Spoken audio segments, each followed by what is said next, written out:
আসসালামু আলাইকুম। সংবাদে আপনাদের সবাইকে স্বাগত জানাচ্ছি। আমি ফিরোজ তোহা। শুরুতেই সংবাদ শিরোনাম।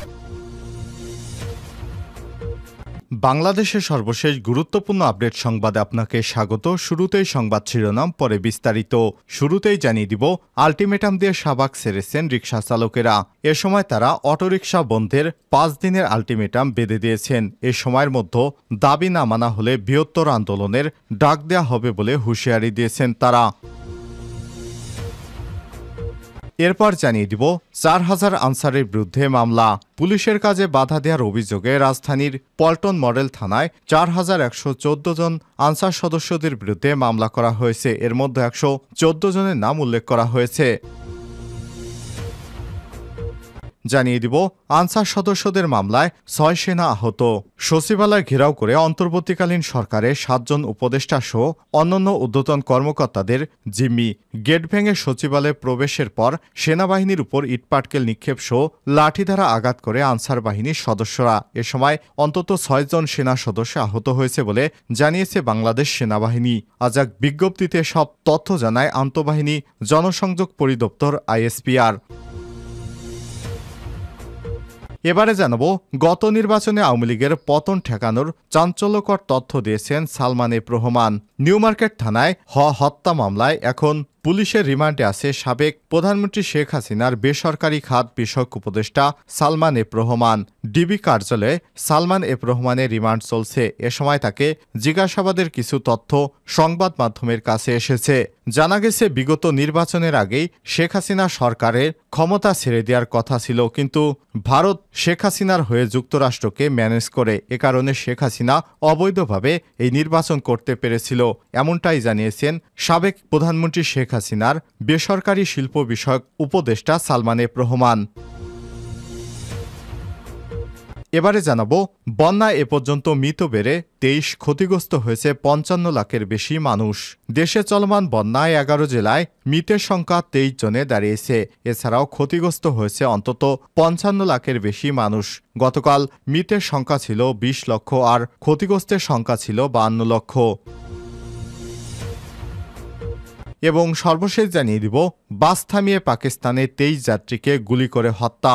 পাকিস্তানের বেলুচিস্তানে মোশাখেল জেলায় অজ্ঞাত সশস্ত্র ব্যক্তিরা বাস থামিয়ে অন্তত 23 জন যাত্রীকে একে একে গুলি করে হত্যা করেছে।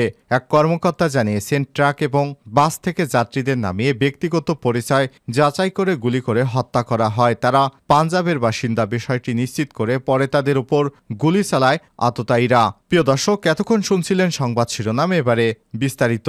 তবে তার আগে বন্ধুরা, অনুরোধ থাকবে এই সংবাদটিতে একটি লাইক দিন। এই চ্যানেলে আপনি নতুন হয়ে থাকলে আমাদের সংবাদটি দেখতে দেখতে চ্যানেলটি সাবস্ক্রাইব করে রাখুন। কমেন্ট করে আপনার মূল্যবান মতামত জানিয়ে দিন বন্ধুরা, এই সংবাদটি আপনি বিশ্বের কোন দেশ থেকে বা বাংলাদেশের কোন স্থান থেকে শুনছেন এবং দেখছেন। এবারে বিস্তারিত। আলটিমেটাম দিয়ে শাহবাগ ছেড়েছেন রিকশা চালকেরা। শাহবাগ ছেড়েছে আন্দোলনরত রিকশা চালকেরা। এ সময় তারা অটোরিকশা বন্ধে 5 দিনের আলটিমেটাম দেন। এ সময়ের মধ্যে দাবি না মানা হলে তারা বৃহত্তর আন্দোলনের ডাক দিবেন বলে হুঁশিয়ারি দেয়া হয়।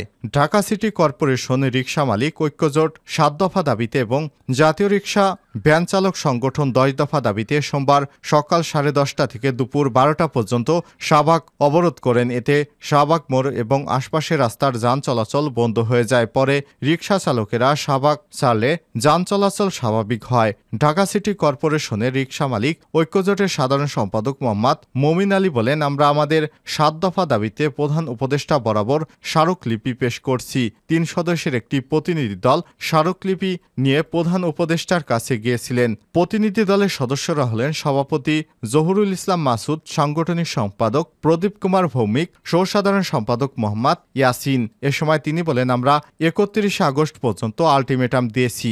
দাবি মানা না হলে আগামীতে বৃহত্তর আন্দোলনের ডাক দেওয়া হবে। আমরা রিকশার বৈধ মালিক। আমরা 1,43,000 লাইসেন্সধারী বৈধ রিকশার মালিক। আমরা সরকারকে ট্যাক্স দেই। তবে দাবি দেওয়া নিয়ে এখন কোনো আশ্বাস পাননি বলে জানান তিনি। এ সময় তিনি বলেন, আমাদের আগামীতে কোনো কর্মসূচি নেই বলে দাবি না মানলে বৃহত্তর কর্মসূচি দেওয়া হবে। ঐক্যজোটের অন্যান্য দাবিগুলো হচ্ছে ঢাকা দক্ষিণ সিটি কর্পোরেশন ডিএসসিসির মতো ঢাকা উত্তর সিটি কর্পোরেশন ডিএনসিসি থেকে রিকশা মালিকানার নতুন লাইসেন্স প্রদান এবং পুরনো লাইসেন্স নবায়ন করতে হবে। সরকারের রাজস্ব বৃদ্ধি করার লক্ষ্যে বৈধ লাইসেন্সধারী রিকশা পেশাজীবীদের সাথে ঢাকা উত্তর ও দক্ষিণ সিটি কর্পোরেশন থেকে চালক লাইসেন্স প্রদান করতে হবে। অসুস্থ চালকদের ফ্রি রাইডে মেডিকেল চিকিৎসা প্রদান করতে হবে। ঢাকা উত্তর ও দক্ষিণ সিটি কর্পোরেশনে লাইসেন্স প্রাপ্ত রিকশা পেশাজীবীদের ব্যবসায়িক ট্রেড লাইসেন্স প্রদান করতে হবে। এছাড়াও রিকশা বাঙালি মুলুকের প্রাচীন বাহন হিসেবে নৌকা, পালকি, ঘোড়ার গাড়ি এর মতো রিকশাকে ঢাকা উত্তর সিটি কর্পোরেশনের ন্যায় ঢাকা দক্ষিণ সিটি কর্পোরেশন এবং জাতীয় জাদুঘরে স্থান দিতে হবে। দুর্নীতিবাজদের সম্পদ বাজেয়াপ্ত করে বৈষম্যবিরোধী ছাত্র আন্দোলনে নিহতদের পরিবারকে দিতে হবে এবং আহতদের চিকিৎসা নিশ্চিত করতে হবে। উত্তর সিটি কর্পোরেশন গুলশান, বাড়িধারা এবং বসুন্ধরা সহ যেসব এলাকায় বিশেষ পোশাকে রিকশা বাহিনী গড়ে তুলেছে তা বন্ধ করতে হবে। কয়েকজন রিকশা চালকের সঙ্গে কথা বলে জানা যায়, ব্যাটারি চালিত রিকশার কারণে তাদের আয় কমে গেছে বলে সড়কে এসে প্রতিবাদ করছেন তারা। ধানমন্ডি এলাকা থেকে আসা রিকশা চালক উজ্জ্বল হোসেন তিনি বলেছেন, তারা বেশ কয়েকজন রিকশা চালক একসঙ্গে এসেছেন এখানে প্রতিবাদ জানাতে। এ সময় তিনি বলেন, ব্যাটারি চালিত রিকশা আসায় আমাদের রিকশায় কেউ উঠতে চায় না, তাদের কারণে রাস্তায় অনেক সমস্যা হয়। আমরা চাই তারা গলিতে রিকশা চালাক, কিন্তু মেইন রোডে না। আরেক রিকশা চালক আলমগীর বলেন, ব্যাটারি চালিত রিকশার কারণে তারা যাত্রী পান না, তাদের কারণে আমাদের প্রতিদিন রিকশার জন্য যে ভাড়া দিতে হয় সেটাও উঠছে না। কর্তৃপক্ষের কাছে তাদের দাবি, ব্যাটারি চালিত রিকশা গলিতে চলুক, কিন্তু মেইন রোডে না। ৪,০০০ আনসারদের বিরুদ্ধে মামলা। পুলিশের কাজে বাধা দেওয়ার অভিযোগে রাজধানীর পল্টন মডেল থানায় ৪,১১৪ জন আনসার সদস্যদের বিরুদ্ধে মামলা করা হয়েছে। এর মধ্যে ১১৪ জনের নাম উল্লেখ করা হয়েছে। সোমবার ২৬ আগস্ট পল্টন থানার উপপরিদর্শক সাজ্জাদ হোসেন ভূঁইয়া বাদী হয়ে মামলা করেছেন। এ মামলায় অন্তত ৯৫ জন আনসার সদস্যকে গ্রেপ্তার করা হয়েছে। তাদের ঢাকার আদালতে হাজির করা হবে। এদিকে বেআইনি সমাবেশ এবং পুলিশি কাজে বাধা দেওয়ার অভিযোগে গ্রেপ্তার ১০৯ আনসার সদস্যকে ঢাকার আদালতে হাজির করা হয়েছে।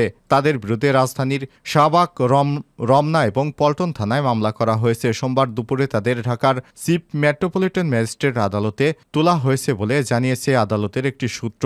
এর আগে গতকাল রোববার ২৫ আগস্ট রাতে সচিবালয়ে আনসারদের বিভিন্ন দাবি মেনে নেওয়ার পরও বাহিনীটির একটি দল সচিবালয়ের অন্তর্বর্তী সরকারের উপদেষ্টাদের আটক রেখেছে এবং কর্মকর্তা-কর্মচারীদের মারধর করেছে বলে ভিডিও বার্তার অভিযোগ করে বৈষম্যবিরোধী ছাত্র আন্দোলনের আহ্বায়ক হাসনাত আব্দুল্লাহ। এ সময় তিনি শিক্ষার্থীদের সচিবালয়ের সামনে যাওয়ার আহ্বান জানান।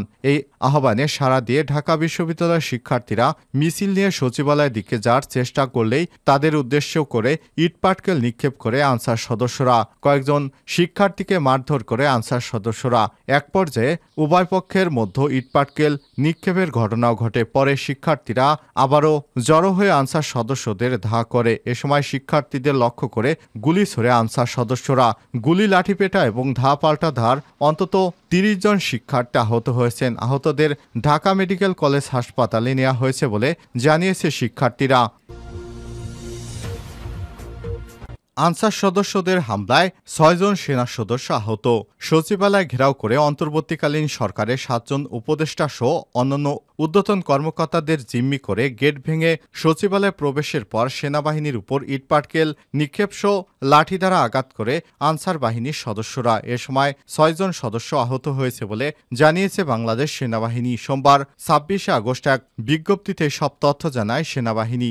বিজ্ঞপ্তিতে বলা হয়েছে, গতকাল রোববার আইনশৃঙ্খলা রক্ষায় মোতায়েনরত সেনা সদস্যগণ বাংলাদেশ সচিবালয় এলাকায় সার্বিক নিরাপত্তা নিশ্চিত প্রকল্পে বিভিন্ন গুরুত্বপূর্ণ স্থান এবং সচিবালয়ের সকল গেটে নিরাপত্তা ব্যবস্থা জোরদার করে। এদিন বিভিন্ন সময় আনুমানিক ১০,০০০ আনসার সদস্য একত্রিত হয়ে বাংলাদেশ সচিবালয় ঘেরাও করে অন্তর্বর্তীকালীন সরকারের ৭ জন উপদেষ্টা সহ সচিবালয় অন্যান্য ঊর্ধ্বতন কর্মকর্তাদের জিম্মি করে রাখে। উত্তেজিত আনসার সদস্যদের শান্ত করার জন্য বিকেলে মহাপরিচালক আনসার এবং বিডিপি সচিবালয়ে আগমন করে এবং আনসার সদস্যদের সকল দাবি মেনে নেয়। এরপর উত্তেজিত আনসার সদস্যরা সচিবালয় এলাকা ত্যাগ না করে আনসার এবং বিডিপির মহাপরিচালককে অবরুদ্ধ করে রাখে এবং কিছু আনসার সদস্য সচিবালয়ের ৩ নম্বর গেট ভেঙে ভেতরে প্রবেশের চেষ্টা করে। এ সময় উত্তেজিত আনসার সদস্যরা ঘটনাস্থলে উপস্থিত ছাত্রদের উপর অতর্কিত হামলা করে এবং সচিবালয়ের নিরাপত্তায় নিয়োজিত সেনাবাহিনী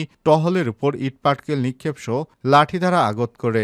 এ সময় ৬ সেনা সদস্য আহত হয় এবং এর মধ্যে একজনের অবস্থা গুরুতর।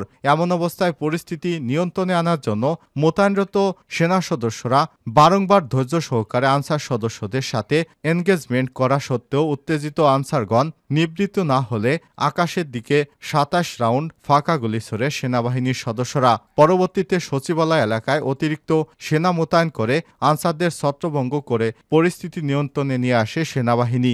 এরপর সচিবালয় অবরুদ্ধ অন্তর্বর্তীকালীন সরকারের ৭ উপদেষ্টা, ডিজি, আনসার, আইন শৃঙ্খলা রক্ষাকারী বাহিনী, ঊর্ধ্বতন কর্মকর্তা এবং সচিবালয়ের সকল কর্মকর্তাগণ সেনাবাহিনীর সহায়তায় সচিবালয় এলাকা থেকে নিরাপদে বাসায় ফিরেন। গত নির্বাচনে আওয়ামী লীগের পতন ঠেকানোর চাঞ্চল্যকর তথ্য দিয়েছেন সালমান এফ রহমান।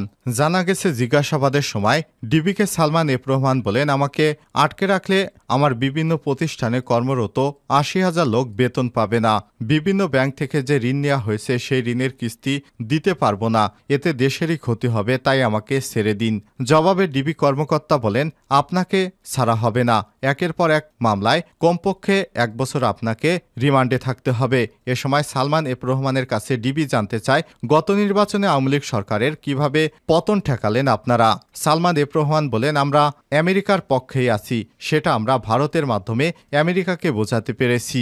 আমরা তাদেরকে আরও বুঝিয়েছিলাম, বাংলাদেশকে বাঁচাতে হলে শেখ হাসিনার বিকল্প নেই। তখন আমাদের যে ভারতের কথায় আমেরিকা কনভিন্স হয়েছিল, তাহলেই এ কারণে আমরা নির্বাচনে থাকতে পেরেছি এবং এখনও আছি। তা না হলে তখনই আমাদের পতন হয়ে যেত। কারণ যুক্তরাষ্ট্র যেভাবে আমাদের চাপ দিয়েছিল, ভারত দ্বারা আমরা যুক্তরাষ্ট্রকে বোঝাতে সক্ষম হয়েছি যে আমরা থাকলে সবসময় যুক্তরাষ্ট্রের হয়ে আমরা কাজ করব এবং সবসময় ভারতের নিরাপত্তার স্বার্থে বাংলাদেশকে কখনোই ব্যবহার হতে দিব না।